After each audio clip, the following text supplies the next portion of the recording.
Esprit Saint, rends-nous attentifs à la parole du Seigneur et guide-nous dans ce récit de Matthieu chapitre 10, 24-33, où le discours missionnaire suit la transmission par Jésus à ses disciples de son autorité sur le mal.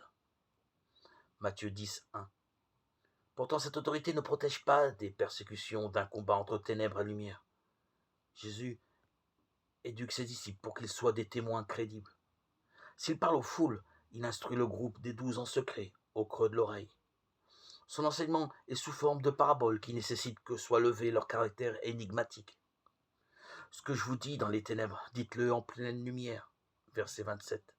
Or, le dévoilement du projet de Dieu ne peut se faire sans le scandale folie de la croix, qui est d'abord nuit ténèbres. La victoire de la résurrection n'est dévoilée, mise en pleine lumière que dans la transformation des disciples en témoins audacieux. De même que l'obéissance de Jésus face à la passion témoigne de sa confiance et de son offrande au Père. L'assurance des disciples dans la persécution révèle une force qui les porte et qui vient de plus loin qu'eux-mêmes, comme pour Jonathan, victorieux des Philistins. Agir avec et par Dieu est source de confiance. Par le Seigneur vivant, il ne tombera pas à terre un seul cheveu de sa tête, car c'est avec Dieu qu'il agit en ce jour. Le Christ achève cet enseignement en éclairant la raison de cette indéfectible assurance.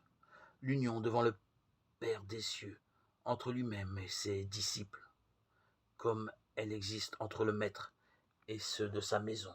Matthieu 10, 25.